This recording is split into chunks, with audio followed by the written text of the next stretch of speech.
Hi hello ಎಲ್ಲರಿಗೂ ನಮಸ್ಕಾರ. ಜ್ಯೋತಿ ಪಾಕಶಾಲೆಗೆ ತಮ್ಮೆಲ್ಲರಿಗೂ ಸ್ವಾಗತ. ನನ್ನ ಕುಕಿಂಗ್ ವಿಡಿಯೋಸ್ ನಿಮಗೆ ಇಷ್ಟ ಆದಲ್ಲಿ ಜ್ಯೋತಿ ಪಾಕಶಾಲೆ ಚಾನಲ್ಗೆ ಲೈಕ್ ಮಾಡಿ ಹಾಗೆ ಸಬ್ಸ್ಕ್ರೈಬ್ ಮಾಡ್ಕೊಳ್ಳಿ. ನಾನು ಈ ದಿನ ಸ್ನ್ಯಾಕ್ ಐಟಮ್ ಆದ ಪಾನಿಪೂರಿನ ಮನೆಯಲ್ಲೇ ಈಸಿಯಾಗಿ ಹೇಗೆ ಮಾಡ್ಕೊಳ್ಬೋದು ಅಂತ ತಿಳಿಸ್ಕೊಡ್ತೇನೆ. ಬನ್ನಿ ಬೇಕಾಗುವ ಸಾಮಗ್ರಿಗಳನ್ನ ನೋಡೋಣ. ನಾನಿಲ್ಲಿ ಚಿಕ್ಕ ನಿಂಬೆಹಣ್ಣಿನ ಗಾತ್ರದಷ್ಟು ಹುಣಸೆಹಣ್ಣನ್ನು ನೀರಲ್ಲಿ ನೆನೆಸಿಕೊಂಡಿದ್ದೇನೆ. ಅಚ್ಕಾರದ ಪುಡಿ, ಧನಿಯಾ ಪುಡಿ, ಈರುಳ್ಳಿ ಒಂದು ಸಣ್ಣದಾಗಿ ಕಟ್ ಮಾಡಿಕೊಂಡಿದ್ದೇನೆ. 2 ಆಲೂಗಡ್ಡೆ ಬೇಯಿಸಿ ತಗೊಂಡಿದ್ದೇನೆ. ಹಾಗೆ ಹಸಿ ಬಟಾಣಿ ಬೇಯಿಸಿ ತಗೊಂಡಿದ್ದೇನೆ. ಹಾಗೆ ಬ್ಲಾಕ್ ಸಾಲ್ಟ್ ತಗೊಂಡಿದ್ದೀನಿ. ಇದು ಆಪ್ಷನಲ್ಲು, ಬೇಕು ಅಂದರೆ ಯೂಸ್ ಮಾಡ್ಕೋಬೋದು, ಇಲ್ಲಾಂದರೆ ಸ್ಕಿಪ್ ಮಾಡ್ಬೋದು. ಹಾಗೆ ಮಾಮೂಲಿ ಸಾಲ್ಟು, ಪುದೀನ ಒಂದು ಹಿಡಿಯಷ್ಟು, ಹಾಗೆ ಕೊತ್ತಂಬರಿ ಸ್ವಲ್ಪ, ಅರ್ಧ ಟೀ ಸ್ಪೂನಷ್ಟು ಜೀರಿಗೆ, ಒಂದು 3 ಹಸಿಮೆಣಸಿನ್ಕಾಯಿ. ನಾನಿಲ್ಲಿ ಪೂರಿ ಇವು ತಗೊಂಡಿದ್ದೇನೆ. ಇವು ಸೂಪರ್ ಮಾರ್ಕೆಟ್ ಅಥವಾ ಅಂಗಡಿಗಳಲ್ಲಿ ಪರ್ಚೇಸ್ ಮಾಡ್ಕೋಬೋದು. ಹಾಗೆ ಪೂರಿ ಕರಿಯಲು ಎಣ್ಣೆ. ಇಲ್ಲಿ ನಾನು ಮಿಕ್ಸಿ ಜಾರಿಗೆ ಪುದೀನ ಹಾಕ್ಕೊಳ್ತೇನೆ. ಹಾಗೆ ಕೊತ್ತಂಬರಿ ಸೊಪ್ಪನ್ನ ಹಾಕ್ಕೊಳ್ತೇನೆ. ಹಾಗೆ ಹಸಿಮೆಣಸಿನ್ಕಾಯಿನ ಹಾಕ್ಕೊಳ್ತೇನೆ. ಇದಕ್ಕೆ ಅರ್ಧ ಟೀ ಸ್ಪೂನಷ್ಟು ಜೀರಿಗೆನ ಹಾಕ್ಕೊಳ್ತೇನೆ. ಸ್ವಲ್ಪ ನೀರು ಹಾಕ್ಕೊಳ್ತೇನೆ. ಇದನ್ನು ನುಣ್ಣಗೆ ರುಬ್ಕೊ ಬರ್ತೇನೆ.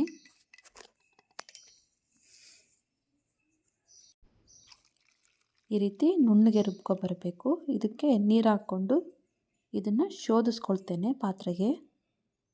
ನೋಡಿ, ಪಾತ್ರೆಗೆ ಶೋಧಿಸ್ಕೊಂಡಿದ್ದೀನಿ. ಇದಕ್ಕೆ ಹುಣಸೆಹಣ್ಣಿನ ರಸ ಹಾಕ್ಕೊಳ್ತೇನೆ. ಪಾನಿ ಎಷ್ಟು ಬೇಕು ಅಂತ ನೋಡಿಕೊಂಡು ನಾವು ನೀರನ್ನ ಹಾಕ್ಕೋಬೋದು.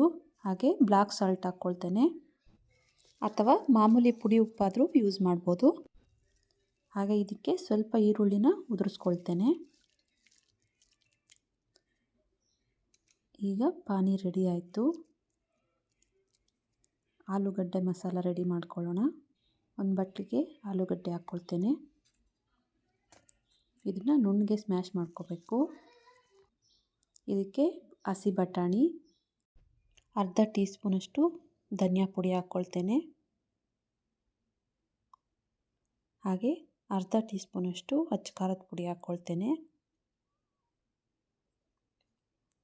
ಈರುಳ್ಳಿ ಹಾಕ್ಕೊಳ್ತೇನೆ.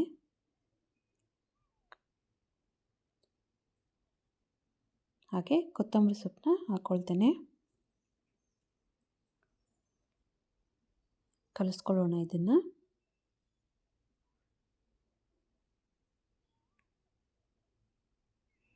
ರುಚಿಗೆ ತಕ್ಕಷ್ಟು ಉಪ್ಪನ್ನ ಹಾಕ್ಕೊಳ್ತೇನೆ. ಕಲಿಸ್ಕೊಳ್ಳೋಣ ಇದನ್ನು.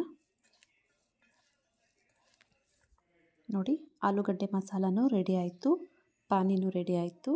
ಈಗ ಎಣ್ಣೆ ಕಾದಿದೆ, ಪೂರಿನ ಹಾಕ್ಕೊಳ್ತೇನೆ.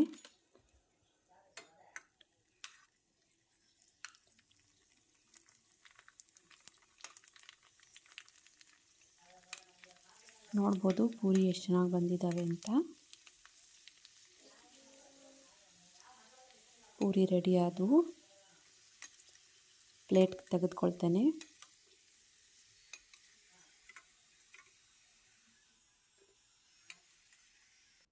ಇನ್ನೊಂದು ಸರಿ ಪೂರಿ ಹಾಕ್ಕೊಳ್ತೇನೆ.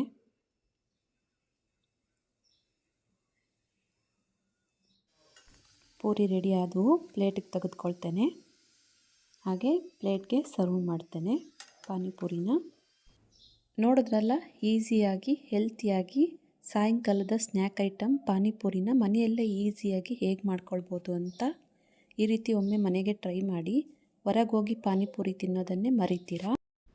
ನನ್ನ ವಿಡಿಯೋಸ್ ನಿಮಗೆ ಇಷ್ಟ ಆದಲ್ಲಿ ಹೊಸದಾಗಿ ನನ್ನ ಚಾನಲ್ನ ನೋಡ್ತಿದ್ರೆ ಸಬ್ಸ್ಕ್ರೈಬ್ ಮಾಡ್ಕೊಳ್ಳಿ, ಲೈಕ್ ಮಾಡಿ, ಕಮೆಂಟ್ ಮಾಡಿ. ಆಲ್ರೆಡಿ ಸಬ್ಸ್ಕ್ರೈಬ್ ಆಗಿದ್ದಲ್ಲಿ ಈ ವಿಡಿಯೋ ಹೇಗೆ ಅನ್ನಿಸ್ತು ಅಂತ ಕಮೆಂಟ್ ಮಾಡಿ, ಲೈಕ್ ಮಾಡಿ. ಎಷ್ಟು ಜನಕ್ಕೆ ಪಾನಿಪೂರಿ ಅಂದರೆ ಇಷ್ಟ ಕಮೆಂಟ್ ಮಾಡಿ. ಧನ್ಯವಾದಗಳು.